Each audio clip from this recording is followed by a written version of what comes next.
What is Shadar Logoth and how did it become what it became? Shadar Logoth, the place where the shadow waits, or more simply, shadows waiting.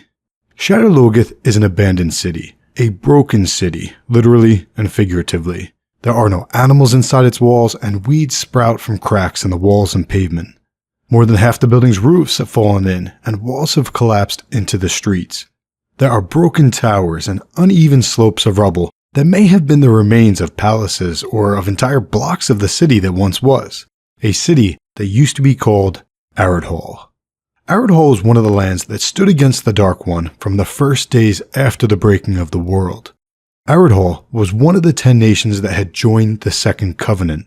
In those days, Thorin Altorin Alban was king of Manetheren, and Balwin Mael or Balwin Ironhand was the king of Aridhol. They were allies.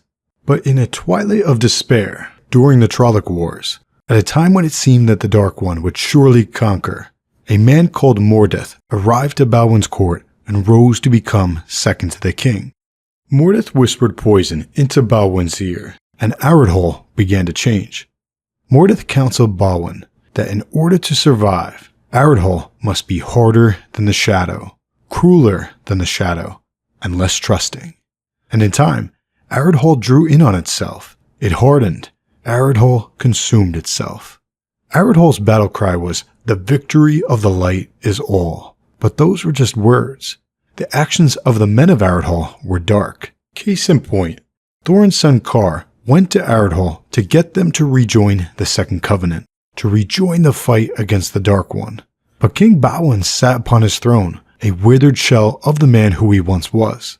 Balwin's eyes shone of madness, and he sat there laughing as Mordeth smiled at his side.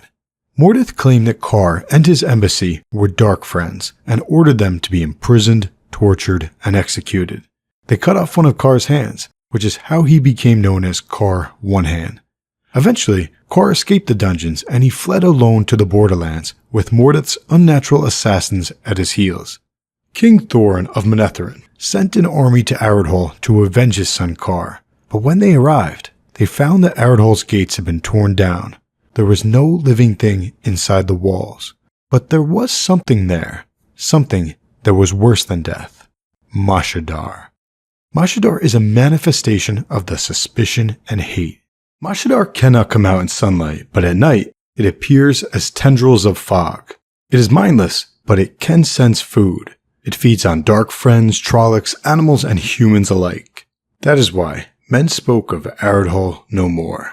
They renamed it Shadar Logoth, the place where the shadow waits, or more simply, the shadows waiting. Late in the Trolloc Wars, an army of Trollocs, dark friends, Murdrol, and Dreadlords camped within the ruins of Aridhol. When they did not come out, scouts were sent inside the walls. The scouts found weapons, bits of armor, and blood splattered everywhere. And the scouts found messages scratched on the walls in the Trolloc tongue, calling on the Dark One to aid them in their last hour. Men who came later found no trace of blood or the messages. They had all been scoured away. That is why even half-men and Trollocs are afraid to go inside the place that is now called Shadar Logoth, because Mashandar is still there, hungry and waiting. And someone or something else is still there as well, Mordeth himself. Mashandar did not consume Mordeth, but it did snare him, so Mordeth also waits within the walls of Shadar Logoth. Mordeth no longer has a shadow, and he can stretch out and thin his body like a tendril of smoke. In doing so, he can travel through cracks in walls. Over the centuries, Mordeth has influenced people through gifts that twist their minds and taint their spirits. That taint waxes and wanes until it rules the person or kills them. And legend has it that if Mordeth convinces someone to accompany him to the walls, to the boundary of Mashandar's power, then Mordeth will be able to consume the soul of that person, wear that person's body, and wreak his evil on the world outside the walls of Shadar Logoth. So that's the backstory, a very interesting location, a place where some very key events unfold in the turning of the Wheel of Time.